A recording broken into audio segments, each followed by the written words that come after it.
प्रभु यीशु मसीह के महान और सामर्थी नाम से और एक बार नए आशीष और अनुग्रह के वचन के लिए प्रभु ने मौका दिया, इसके लिए मैं परमेश्वर का धन्यवाद देता हूँ।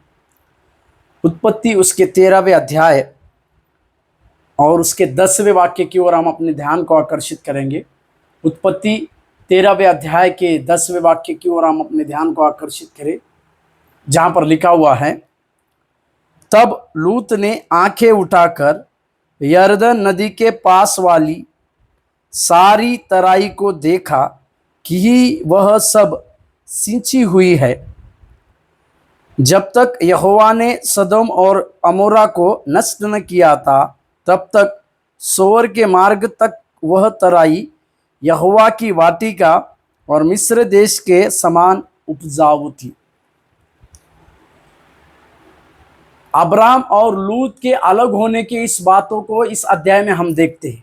13वें अध्याय में, उत्पत्ति के 13वें अध्याय में अब्राम से लूत का अलग होना, इसके विषय में हम देखते हैं। परंतु इस 10वें वचन में कई एक बातें हम सीखते हैं, कई एक बातें लूत के जीवन से सीखते हैं कि कभी कभी हमारा चुनाव किस प्रकार से होता है, हम कभी कभी किस प्रकार से चुनाव करते हैं। इस विषय को हम और समझने की आवश्यकता है। हमारा चुनाव करते समय हम क्या ध्यान रखते हैं, इसके बारे में भी हमें एक चेतावनी भरी बातों को समझने की आवश्यकता है।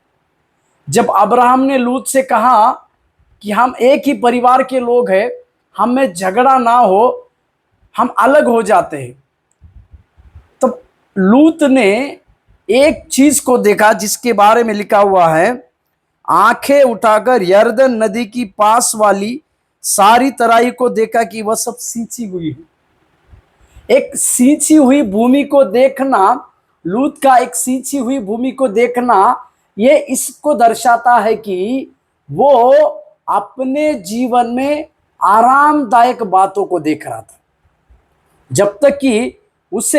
जब तक अब्राम के साथ वो था, तब तक उसे किसी भी प्रकार का कष्ट करने की, मेहनत करने की जरूरत नहीं थी, क्योंकि लूत को ये बात पता थी, जरूर मुझे परमेश्वर ने सेवा के लिए नहीं बुलाया, परंतु मेरे चाचा को बुलाया है, इसी के लिए उसके साथ रहा। और जब अलग होने की बातें आई, तो सबसे पहले लूत ने इस प्रकार की भूमि को देखा जो उपजाऊ है, जो आरामदायक है।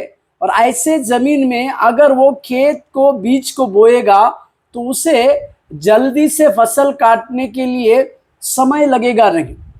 मतलब लूत का इस प्रकार से सिंची हुई भूमि को देखना ये बात को दर्शाता है कि आरामदायक बातों को देखकर उसी जगह पर चले जाना। परंतु आगे की ओर देखते हैं, उस सदोम नगर में वो अपना घर को बनाते हैं और बाद में परमेश्वर उस सदोम और गमोरा के लोगों को किस प्रकार से नष्ट करते, इस बातों को देखते।